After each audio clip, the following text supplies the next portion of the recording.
जिले की हलचल। आकाशवाणी लखनऊ से प्रस्तुत है जिले की हलचल। आज सुनिए गाजीपुर और मेरठ जिलों की हलचल। पहले सुनते हैं गाजीपुर जिले की हलचल। आलेख और स्वर है श्री राम राय का।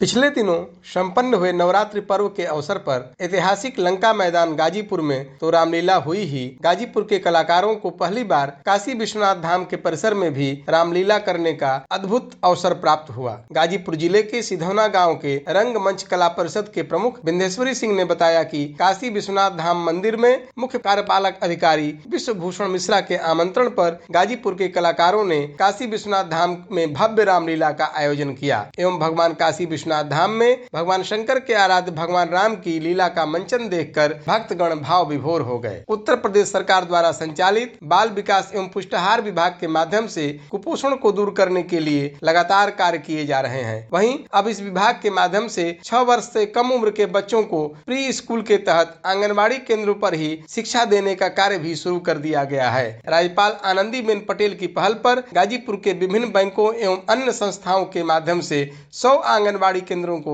शिक्षा किट प्राप्त हुआ है, जिसका वितरण जिलाधिकारी आर्यका अखौरी ने एक कार्यक्रम के अंतर्गत मॉडल आंगनबाड़ी केंद्रों पर किया। जिला कार्यक्रम अधिकारी दिलीप कुमार पांडे ने बताया कि गाजीपुर में 16 ब्लॉक हैं। प्रत्येक ब्लॉक के 5-5 चयनित मॉडल आंगनबाड़ी केंद्रों को शिक्षा किट प्रदान किया गया है, जिसमें बच्चों के उपयोगी पुस्तकें एवं खेल सामग्री शामिल है। गाजीपुर में कुल 4127 आंगनबाड़ी केंद्र है। भविष्य में इन सभी केंद्रों पर शिक्षा किट प्रदान करने की जिला प्रशासन की योजना है। कृषि विभाग गाजीपुर जनमानस में मिलेट्स को बढ़ावा देने के उद्देश्य से जनपद स्तरीय 1 दिवसीय मिलेट महोत्सव एवं रोड शो का भी आयोजन किया। मिलेट महोत्सव एवं रोड शो में पीजी कॉलेज के कृषि विभाग के बच्चों के अलावा समाज सेवी एवं किसानों ने भी प्रतिभाग किया, जिससे लोगों में मिलेट्स के प्रति काफी जन जागरूकता बढ़ी। उप कृषि निदेशक अतिंद्र सिंह ने बताया कि जनपद में पूर्व से ही श्री अन्न बाजरा की खेती व्यापक पैमाने पर होती रही है। उप कृषि निदेशक ने बताया कि भारत सरकार एवं उत्तर प्रदेश सरकार के सहयोग से मिलेट्स को बढ़ावा देने का कार्यक्रम चल रहा है, जिसका परिणाम है कि वर्ष 2023-24 में 23% श्री अन्न का निर्यात किया गया है, जिससे विदेशी मुद्रा भी प्राप्त हुई है। कृषि विज्ञान केंद्र गाजीपुर के प्रभारी विनोद कुमार सिंह ने बताया कि कृषि विज्ञान केंद्र के परिसर में ही मड़ुआ, कोदो, सांवा, टांगुन आदि की जैविक विधि से खेती की गई है एवं इससे उत्पन्न श्री अन्न को किसानों को बीज के रूप में वितरित किया जाएगा। उन्होंने कहा कि जनपद के किसानों को श्री अन्न का बीज निःशुल्क प्रदान किया जा रहा है। उत्तर प्रदेश सरकार के सहयोग से लगभग 1 करोड़ रुपए की लागत से श्री अन्न की मड़ाई एवं कटाई के लिए भी एक संयंत्र गाजीपुर कृषि विज्ञान केंद्र में स्थापित किया जा रहा है, जिससे किसानों को अपना श्री अन्न का उचित मूल्य मिल सकेगा। कृषि विज्ञान केंद्र के प्रभारी विनोद सिंह ने यह भी बताया कि तो ये श्री अन्न का सबसे महत्वपूर्ण जो आयाम हमारा है, जिसको हम लोग मड़ुआ या रागी के नाम से जानते हैं। इसका हमने हैदराबाद अपना जो हमारा भारत सरकार का मिलेट्स का इंस्टीट्यूट है, वहाँ से हमने गुणवत्ता युक्त बीज मंगाया। उसका अपने यहाँ जून में नर्सरी डाली हमने। जुलाई में हमने इसकी पैडी की तरह, बिल्कुल धान की तरह ट्रांसप्लांटिंग करवाई। आज आप देख रहे हैं किसान भाई रोज यहाँ आते हैं, देखते हैं हमारी क्रॉप बहुत ही अच्छी कंडीशन में है। और एक खुशखबरी और किसान भाइयों के लिए है कि इसमें किसी तरह का रासायनिक दवा का उपयोग, रासायनिक खाद का उपयोग नहीं किया गया। ये पूरा गोवंश आधारित खेती है। गाजीपुर में 1 नवंबर से धान की एवं श्री अन्न बाजरा ज्वार की खरीद प्रारंभ हो चुकी है। डिप्टी आरएमओ गाजीपुर ने बताया कि श्री अन्न के लिए मोहम्मदाबाद एवं करंडा में 6 केंद्र बनाए गए हैं तथा किसानों को केंद्र पर ही तत्काल रजिस्ट्रेशन की सुविधा प्रदान की गई है, जिससे उन्हें कोई असुविधा न हो। प्रधानमंत्री नरेंद्र मोदी के पहल पर उत्तर प्रदेश सरकार द्वारा उत्तर प्रदेश के सड़कों के विकास के लिए नित्य नए कार्य हो रहे हैं, जिसमें गाजीपुर से बिहार को जोड़ने वाले ग्रीनफील्ड एक्सप्रेसवे प्रमुख है। जिलाधिकारी ने बीते दिनों बलिया बक्सर को जोड़ने वाले ग्रीनफील्ड एक्सप्रेसवे का स्थलीय निरीक्षण किया एवं उसकी गुणवत्ता परखी। जिलाधिकारी ने बताया कि गाजीपुर से प्रारंभ होकर ग्रीनफील्ड एक्सप्रेसवे बिहार के बक्सर एवं बिहार के छपरा को भी जोड़ेगा। इस एक्सप्रेसवे के बन जाने से पूर्वांचल एक्सप्रेसवे से जुड़कर यह ग्रीनफील्ड एक्सप्रेसवे कोलकाता एवं पटना से आने वाले यात्रियों को लखनऊ एवं आगे दिल्ली जाने में भी सुगमता प्रदान करेगा। जिलाधिकारी ने बताया कि जुलाई 25 तक ग्रीनफील्ड एक्सप्रेसवे का निर्माण पूर्ण हो जाएगा। ग्रामीणों की मांग पर ग्रीनफील्ड एक्सप्रेसवे में 35 ROV रोड अंडरपास भी बनाए जा रहे हैं। पिछले दिनों लखनऊ के केडी सिंह बाबू स्टेडियम में आयोजित राज्य स्तरीय ताइक्वांडो प्रतियोगिता में 1500 खिलाड़ियों के बीच में परचम लहराते हुए गाजीपुर के खिलाड़ियों ने प्रथम स्थान प्राप्त किया तथा जनपद को गौरवान्वित किया।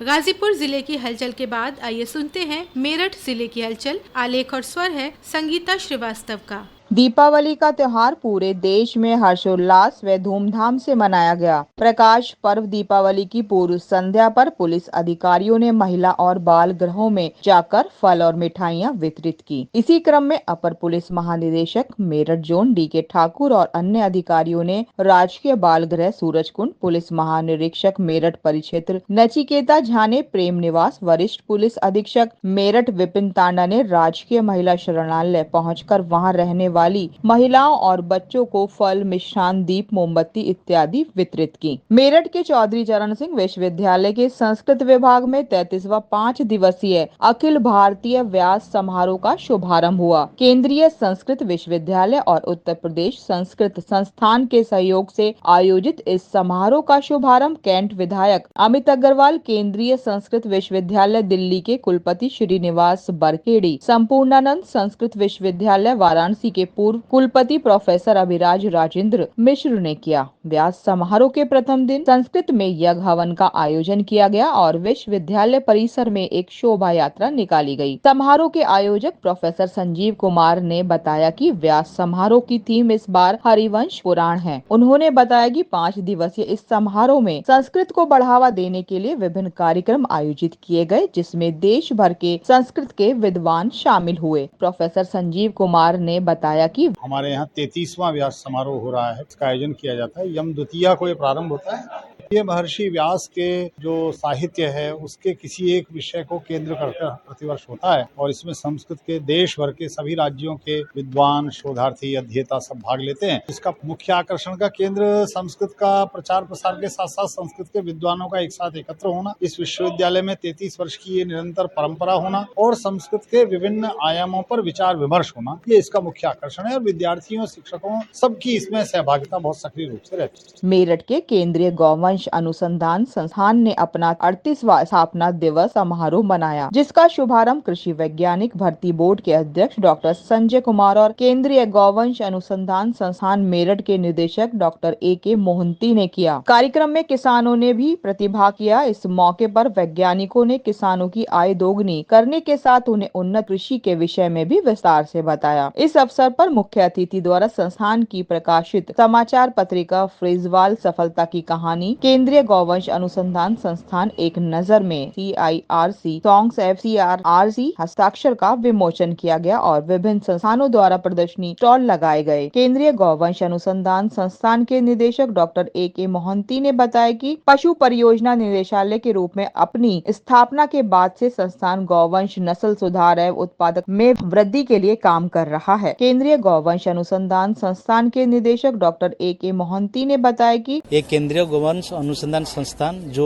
Indian council of agricultural research के अंदर आता है, 1987 में ये स्थापित हुई थी। 38 साल का जो हमारा उपलब्धियां है फाउंडेशन के तौर पे हम इसको मना रहे हैं। हमारा विशेष उपलब्धि है 2024 में इसी साल एक फ्रेजवाल कैटल बनाने के लिए क्रॉस ब्रेड एनिमल है, जिसमें होल्स्टीन फ्रीजियन और साहिवाल का जो क्रॉस है वो पहली बार रजिस्ट्रेशन हुआ है। तो इंडिया का फर्स्ट ब्रीड है जो एक सिंथेटिक ब्रीड के तौर पे रजिस्ट्रेशन हुई है, जिसके वजह से इसका बहुत बढ़िया गुणवत्ता है। जो सीमेन यूज होगा उसमें जो बछड़ियां पैदा होंगे वो बहुत दूध देने वाले हैं। मेरठ में अखिल भारतीय गुर्जर महासभा द्वारा आयोजित स्वाभिमान सम्मेलन एवं भारत रत्न सरदार वल्लभ भाई पटेल जी की जयंती के अवसर पर केंद्रीय श्रम एवं रोजगार मंत्री मनसुख मांडविया मुख्य अतिथि के रूप में शामिल हुए। कार्यक्रम में उत्तर प्रदेश के ऊर्जा राज्य मंत्री डॉक्टर सोमेंद्र तोमर, हरियाणा के खाद्य आपूर्ति मंत्री राजेश नागर समेत शहर के गणमान्य व्यक्ति शामिल हुए। कार्यक्रम में अखिल भारतीय गुर्जर महासभा ने 1857 क्रांति के नायक धन सिंह कोतवाल और विजय सिंह पथिक को भारत रत्न देने का प्रस्ताव पास किया। अखिल भारतीय गुर्जर महासभा का आगामी वर्ष का एजेंडा प्रस्तुत किया गया। कार्यक्रम में केंद्रीय श्रम एवं रोजगार मंत्री मनसुख मांडविया ने कहा कि गुर्जर समाज के कोतवाल धन सिंह ने देश की आजादी के लिए शहादत दी थी। मेरठ के सरदार वल्लभ भाई पटेल कृषि विश्वविद्यालय में 3 दिवसीय किसान मेला व कृषि उद्योग प्रदर्शनी का शुभारंभ कृषि मंत्री सूर्य प्रताप प्रताप शाही और बलदेव सिंह औलख ने किया। इस अवसर पर कृषि मंत्री सूर्य प्रताप शाही ने कहा कि इस मेले का उद्देश्य किसानों की समृद्धि और विकास है। इस दृष्टि से यहाँ पर स्टॉल लगाए गए हैं, जिससे किसानों को नई नई तकनीक की जानकारी हो और उनकी आमदनी बढ़े।